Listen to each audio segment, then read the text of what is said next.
अब आपको एक एक करके दुनिया की बड़ी बड़ी एजेंसियों के बारे में बताते हैं। सबसे पहले अमेरिका की बात करते हैं, अमेरिका की CIA की बात करते हैं। कैसे CIA बनाती है जासूस, ये आप देखिए। क्लैंडस्टाइन सर्विस प्रोग्राम चलाती है CIA। जासूस बनने के लिए अमेरिका की नागरिकता जरूरी है। भर्ती के लिए CIA कुछ लोगों को खुद चुनती है। CIA वेबसाइट के जरिए भी जासूसों की भर्ती करती है। एजेंट की बैकग्राउंड की पूरी जांच की जाती है। भर्ती से पहले यहां तक कि पॉलीग्राफ टेस्ट भी किया जाता है। इस टेस्ट से भी गुजरना होता है। चुने गए जासूस को गुप्त स्थान द फॉर्म में ट्रेनिंग दी जाती है। जासूस को गोपनीय पहचान दी जाती है। बिजनेसमैन, डिप्लोमेट बनाकर दूसरे देश में भेजा जाता है। CIA जासूसों को ऑपरेशन ऑफिसर कहा जाता है। तो यह तो बात हुई अमेरिका की CIA की।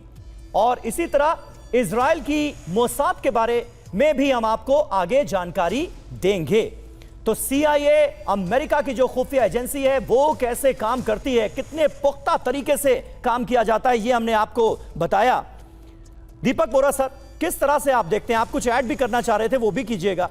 और इस तरह से तमाम बड़े बड़े देशों की जो खुफिया एजेंसीज हैं वो क्या इसी लेवल पर काम करती हैं कि आपको कुछ पता नहीं चलेगा? एक आम इंसान देखने में जो लगता है वो भी किसी देश का जासूस हो सकता है, किसी खुफिया एजेंसी के लिए काम करने वाला हो सकता है। 100% ये उन लोगों को ढूंढते हैं सर जिनकी होती है नार्सिसिस्टिक पर्सनालिटी, जो अपने आप से बहुत मोहब्बत। अब मैं सीरियसली कह रहा हूं कि जो साइकाट्रिस्ट हैं कहते हैं अमेरिका के राष्ट्रपति डोनाल्ड ट्रंप साहब की भी नार्सिसिस्टिक पर्सनालिटी है। चाहते हैं कि सारी दुनिया कहे मैं सबसे होशियार, सबसे बलवान, सबसे बुद्धिमान, एटसेट्रा एटसेट्रा, ये बातें करते हैं।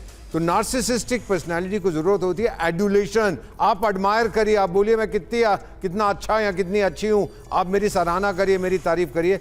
ये बहुत बड़ी वीकनेस है। इट्स अ डिसऑर्डर सर, एक बीमारी है नार्सिसिस्टिक पर्सनालिटी। इसको एक्चुअली कहते हैं नार्सिसिस्टिक पर्सनालिटी डिसऑर्डर। जितने साइकाट्रिस्ट से मैंने बात की है भारत में, the best in the world, वो कहते हैं this woman suffers from this. मेरे 3 लाख हो गए, 4 लाख व्यूअर, 5 लाख हो गए। सुबह उठ के पहली चीज देखते हैं कितने लोगों ने लाइक किया है, किन्होंने कमेंट नहीं किया। तो ये एक बहुत बड़ा डिसऑर्डर होता है। और एजेंसी सर ऐसे व्यक्तियों को ढूंढती हैं जो चाहते हैं कि हमें लोग पसंद करें।